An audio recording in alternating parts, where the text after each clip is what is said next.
Godwin John ministries வழங்கும் தினம் ஒரு சத்திய வார்த்தை.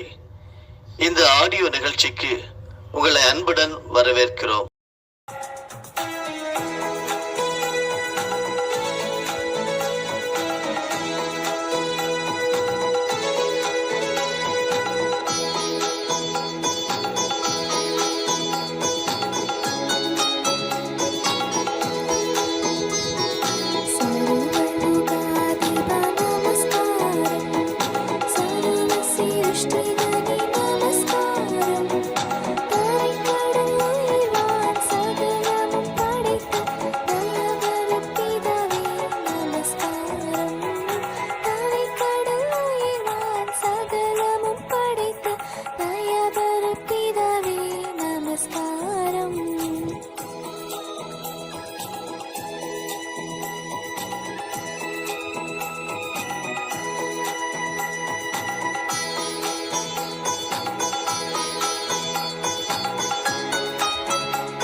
பிரியமானவர்களே, நம்முடைய ஆண்டவரும் உலக இரட்சகருமாகிய இயேசு கிறிஸ்துவின் தெய்வீக நாமத்தினாலே உங்களை வாழ்த்துகிறோம், வரவேற்கிறோம்.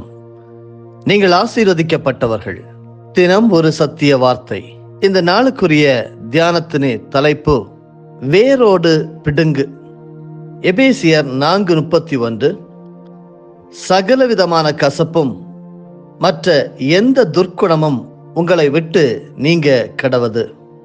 இன்றைக்கு தியானிக்கும்படியாக தேவன் நமக்கு தந்திருக்கக்கூடிய முதலாவது தியான பகுதி ரூத்தின் சரித்திரம் 1ஆம் அதிகாரம் வசனங்கள் 3 முதல் 5 முடிய மற்றும் 20-21 வசனங்கள்.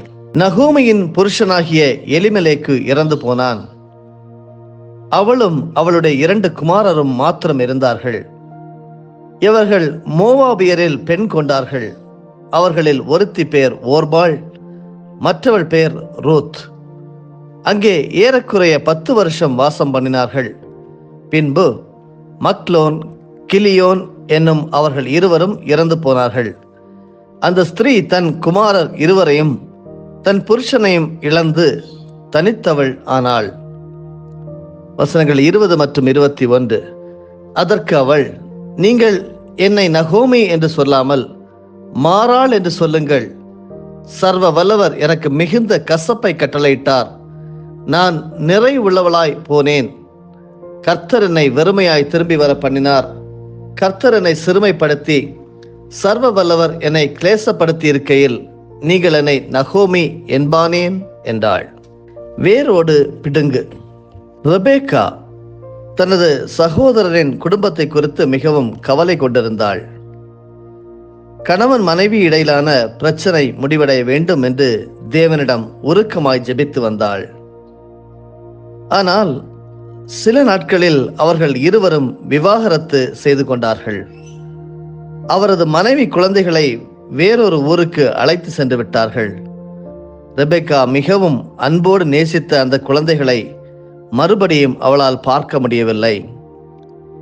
இந்த கவலையை எனக்குள்ளாக அதிகமாக நேரம் வைத்ததினால் எனக்குள்ளே ஒரு கசப்பான வேறொன்று வளர்ந்தது. என்னை சுற்றி இருக்கும் நண்பர்களையும் குடும்பத்தினரையும் பாதித்தது. அனைவருக்கும் பரவ ஆரம்பித்தது என்று சில வருடங்களுக்கு பின்னர் அவள் கூறினாள். இதேபோல் வேதாகமத்தில் ரூத்தின் சரித்திரத்திலே நகோமி என்னும் பெண்ணின் இருதயமும் துக்கத்தினால் பரவக்கூடிய கசப்பாக மாறியது என்று பார்க்கிறோம். தூர தேசத்தில் தன் கணவனை இழந்து 10 வருடங்கள் கழித்து தன் 2 மகன்களையும் இழந்தாள். தன் 2 மருமகளாகிய ரூத் மற்றும் ஓர்பாலுடன் ஆதரவற்றவளாய் கைவிடப்பட்டாள் என்று இன்று நாம் வாசிக்க கேட்ட ரூத்தின் சரித்திரம் 1வது அதிகாரம் வசனங்கள் 3 முதல் 5 வரை குறிக்கப்பட்டுள்ளது. நகோமி தன் மருமகளுடன் தனது தேசத்திற்கு திரும்ப செல்லும் போது அவளுடைய தேச மக்கள் அனைவரும் மிகவும் ஆவலோடு காத்து கொண்டிருந்தார்கள். ஆனால் அவளோ அவர்கள் அனைவரிடம், நீங்கள் என்னை நகோமி என்று சொல்லாமல் மாறாள் என்று சொல்லுங்கள், சர்வ வல்லவர் எனக்கு மிகுந்த கசப்பை கட்டளையிட்டார் என்று துக்கத்தோடு சொன்னதாக ரூத் 1:20 படிக்கிறோம். அருமையானவர்களே, உலகத்தில் அனைவருக்கும் துக்கங்களும் ஏமாற்றங்களும் உண்டு. அது நிமித்தம் நாம் கசப்புள்ளவர்களாய் மாறும்படி தூண்டப்படுகிறோம். சில வேளைகளில் நம் இருதயம் புண்படும்படி ஏறேனும் ஏதாவது பேசினால் கூட அப்படி ஆகலாம். அல்லது நம் எதிர்பார்ப்புகள் நிறைவேறாமல் போனால் அது ஏற்பட வாய்ப்பு இருக்கிறது. ஆனால் நம் இருதயத்தின் கசப்பான வேர்களை பிடுங்கி போடும் நம் தேவனிடம் நான் இவைகளை ஒப்புக்கொள்ளும் போது அவர் அதை ஆனந்த இருதயமுள்ள ஆவியாக மாற்றி விடுகிறார் என்பதை நீங்கள் அறிந்திருக்கிறீர்களா? எப்பொழுதாவது உங்கள் வாழ்க்கையின் எந்த பகுதிகளில் கசப்புள்ளவர்களாக காணப்பட்டது உண்டா? அது எந்த பகுதி என்று நீங்கள் தியானிக்கும்படியாக அழைக்கிறேன். கசப்புள்ளதாய் வளருகிற எந்த காரியத்தில் தேவனுடைய அன்பு தேவைப்படுகிறது என்கிறதை நீங்கள் கண்டுகொள்ள வேண்டும். அருமையானவர்களே, பழைய ஏற்பாட்டின் வேத பகுதியாகிய ஆபகுக் 3வது அதிகாரம் 18வது வசனம் சொல்லுகிறது, நான் கர்த்தருக்குள் மகிழ்ச்சியாய் இருப்பேன் என்று. ஆபகுக் 3வது அதிகாரம் 6வது வசனம் இப்படி சொல்லுகிறது, அவர் நின்று பூமியை அளந்தார், அவர் பார்த்து புற ஜாதிகளை கரைய பண்ணினார், பூர்வ பர்வதங்கள் சிதறடிக்கப்பட்டது, என்றுமுள்ள மலைகள் தாழ்ந்தது, அவருடைய நடைகள் நித்திய நடைகளாய் இருந்தது என்று. ஆபகுக் 3வது அதிகாரம் வசனங்கள் 16 முதல் 19 வரையிலும் படிக்க கேளுங்கள். துதிப்பதில் மகிழ்ச்சியை நாம் கண்டுகொள்ளலாம். எப்படி நாம் தேவனை துதிக்க வேண்டும் என்பது இந்த பகுதி கற்றுத்தருகிறது. நான் கேட்ட பொழுது என் குடல் குழம்பிற்று, அந்த சத்தத்துக்கு என் உதடுகள் துடித்தது, என் எலும்புகளில் உக்கல் உண்டாயிற்று, என் நிலையிலே நடுங்கினேன். ஆனாலும் எங்களோட எதிர்க்கும் ஜனங்கள் வரும்போது இக்கட்டு நாளிலே நான் இளைப்பாறுதல் அடைவேன். அத்திமரம் துளிர் விடாமற் போனாலும், திராட்சை செடிகளில் பழம் உண்டாகாமற் போனாலும், ஒலிவ மரத்தின் பலன் அற்று போனாலும், வயல்கள் தானியத்தை விளைவியாமற் போனாலும், கிடைகள் ஆட்டு மந்தைகள் முதலற்று போனாலும், தொழுவத்திலே மாடு இல்லாமற் போனாலும், நான் கர்த்தருக்குள் மகிழ்ச்சியா இருப்பேன். என் ரட்சிப்பின் தேவனுக்குள் களி கூறுவேன். ஆண்டவராகிய கர்த்தர் என் பலன். அவர் என் கால்களை மான் கால்களை போலாக்கி உயரமான ஸ்தலங்களில் என்னை நடக்க பண்ணுவார். இப்படி துதிப்பதில் நீங்கள் மகிழ்ச்சியை கண்டுகொள்ளலாம். இப்படிதான் பிரபல பிரிட்டன் நாட்டு எழுத்தாளரான C.S. லூயிஸ் அவர்கள் முதலில் தனது வாழ்க்கையை இயேசுவுக்கு கொடுத்த போது ஆரம்பத்தில் தேவனை துதிப்பதை அவர் எதிர்த்து கொண்டே வந்தார். உண்மையில் அவர் அதை ஒரு இடையூறு என அழைத்தார். தேவனே அதை கோரியது என்பதுதான் அவரது பிரச்சனை. ஆயினும் கூட லூயிஸ் இறுதியாக உணர்ந்தார், அது ஆராதிக்கப்படும் செயல்முறைகளில் உள்ள போது தேவன் தம்முடைய பிரசன்னத்தை தம்முடைய மக்களுக்கு அளிக்கிறார் என்று. பின்னர் தேவனோடுள்ள பரிபூர்ண அன்பினால் ஒரு கண்ணாடி பெரும் பிரகாசத்தை விட அதிகமாய் அது பிரதிபலிக்கிறது போல பிரிக்க முடியாத சந்தோஷத்தை அவருள் நாம் கண்டடைகிறோம் என்று சொல்லி C.S. லூயிஸ் அவர்கள் கண்டுகொண்டாராம். துதிப்பதிலே மகிழ்ச்சியை கண்டுகொள்ளலாம்.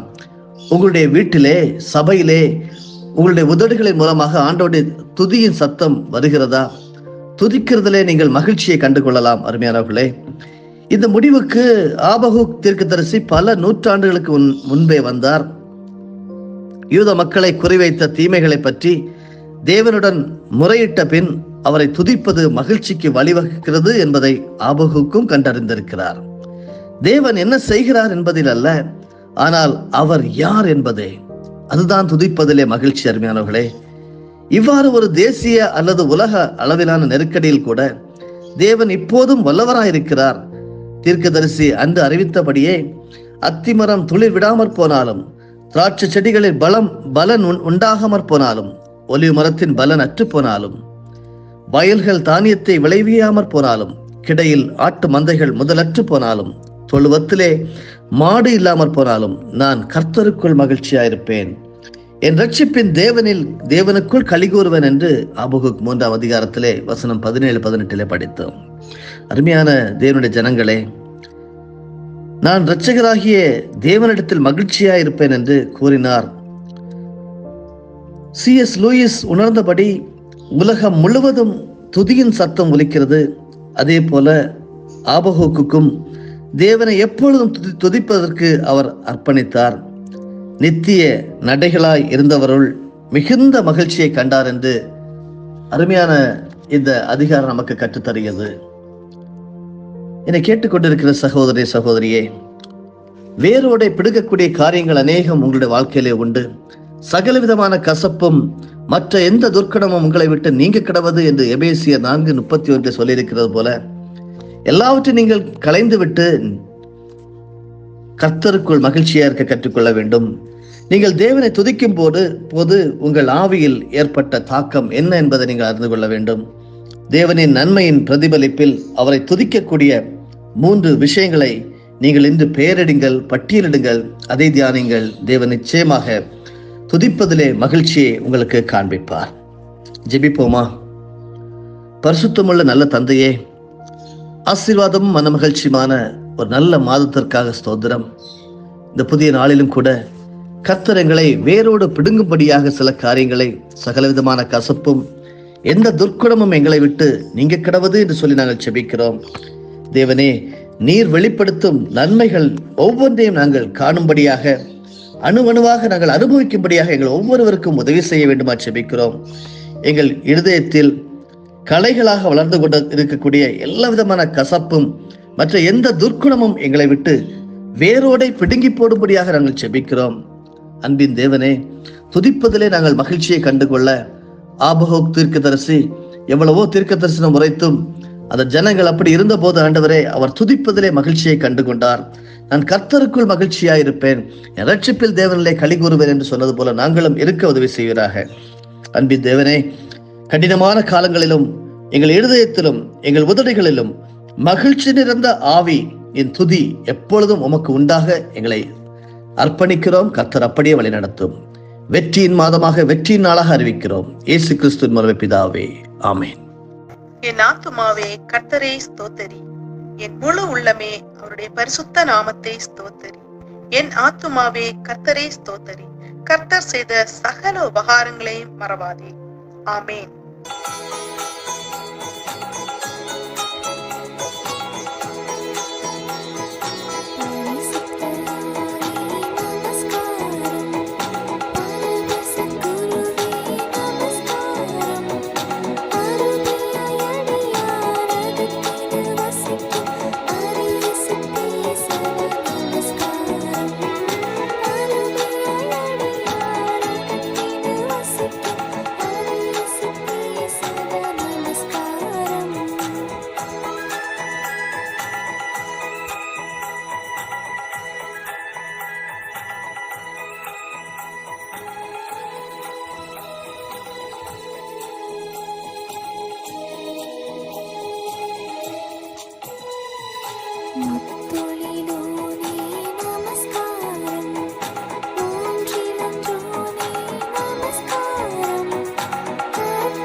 நம்முடைய ஆண்டவராகிய இயேசு கிறிஸ்துவின் மூலமாக உங்களை நாங்கள் மனமாற ஆசீர்வதிக்கிறோம்.